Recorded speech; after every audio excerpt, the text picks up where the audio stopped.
Hey y'all, welcome back to today's episode of True Crime Producer. I'm your host, Chantal. Who is the sleeping killer?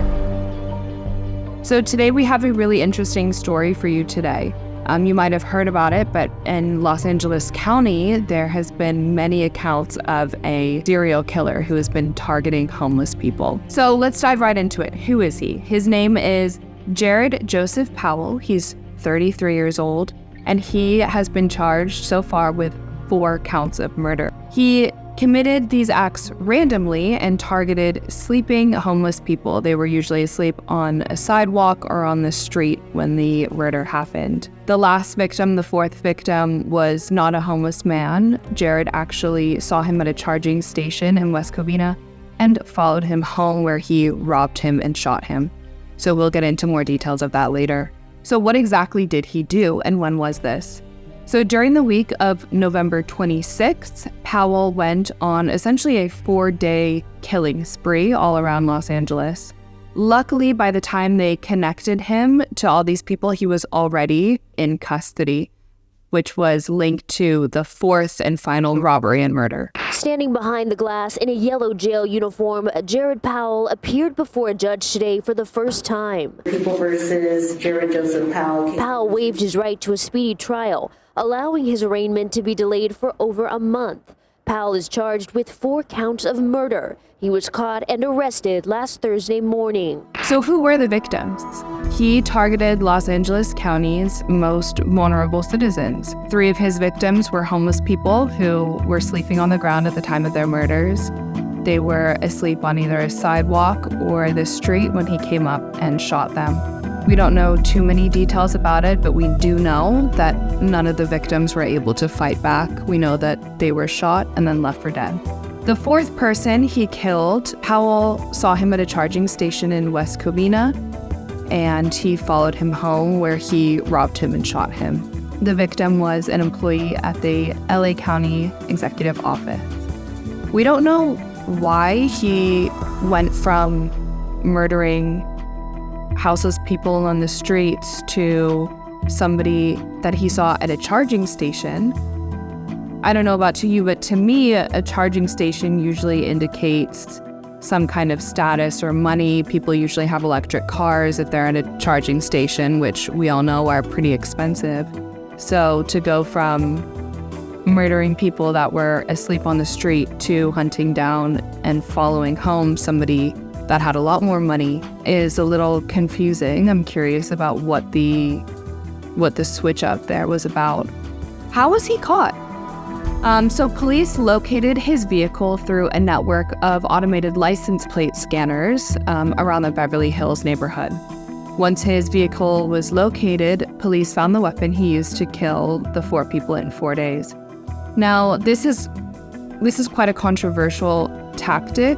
A lot of people are very uncomfortable with the idea of a government agency being able to just scan license plates and being able to find somebody with ease that way. What's interesting is that the head of police on this case said that it's very likely that Powell would still be out in the wild if they hadn't been able to use this scanning device. It's obviously a lot more tricky to find somebody when you can't easily access their car. But it also leads some people to feel uncomfortable, the fact that they could so easily be traced. I think in this specific instance, his license plate were unique characters, which made it even easier to hunt him down. But let us know what you think in the comments. Are you comfortable with this as a way to catch potential killers? And what do you think about the fact that the head of police says that this man would still be out there, still potentially killing either random people on streets or hunting people home and robbing them and killing them? And do you think this is a viable way to find murderers moving forward? So another big thing that's being talked about is the fact that this man had won a lawsuit, and in that lawsuit, he had won $700,000. So how did this happen? Essentially, several years ago, he was laying in a Santa Monica Beach ditch, and an emergency response vehicle ran him over and crushed several of his ribs. He sued for this, and he won unanimously. Actually, he won 6-0. What's interesting about this is this has led people to wonder if he himself was homeless when he was run over by this emergency response vehicle. Santa Monica Beach is a hotspot for houseless people when they are trying to take refuge. And the fact that he was asleep in a ditch when this happened has led people to wonder if perhaps he himself was homeless. And maybe this might go a ways in explaining why it is that he targeted homeless people as his victims. It's important to note that he had a felony conviction in 2018 for assault with a deadly weapon in San Bernardino. So this was definitely not his first brush with crime. So why did he kill?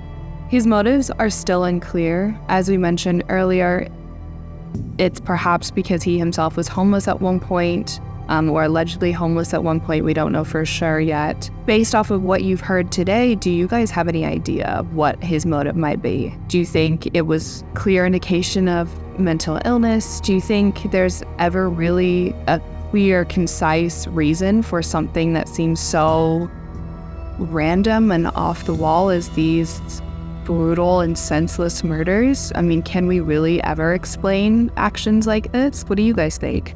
It's no secret that Los Angeles has a homelessness problem. In the last 4 years, we've spent $17.5 billion trying to correct this issue, and it's getting worse. What do you guys think about that? Obviously, there's no clear one-track answer for how to solve this problem, but it is deeply tragic and upsetting as a LA resident myself to see this issue get worse and worse. And sometimes it feels like nothing is being done about it. I know realistically that that's not true. I know people are working hard to solve this issue, but it almost feels like our infrastructure isn't able to support the amount of houseless people that we have on the streets at the moment. So when something like this happens and homeless people are told to seek refuge, where do they go? What do you do in a situation like this? Do they just have to stay on high alert and be on their guard the whole time? Because even if they wanted to, there would not be enough beds for all the people that we have homeless currently in Los Angeles County. And actually, to go off of that, I have a statistic for you here. 4 to 5 unhoused people die each day to a range of causes, one of which being violence. It's dangerous to be a homeless person. It's dangerous to be a homeless person in Los Angeles. This is just yet another example of how dangerous and unsafe it can be. You have somebody walking around with a gun, shooting homeless people while sleeping. It's pretty terrifying, actually. And if I were to put myself in their shoes, I would be pretty horrified. What do you guys think about this case? Give us your thoughts. Obviously, it's a really tragic situation, no matter which way you look at it. You know, my heart is going out to those who were senselessly killed on the street. And of course, my heart is going out to the poor man that was followed home from West Covina, probably just charging his car and getting ready to go back and have a peaceful rest of his evening. And yet he was followed home by this Jerrid Powell man and brutally robbed and murdered. It's just horrific. So let us know your thoughts. We're curious to read them. Thank you so much. See you next time. Bye.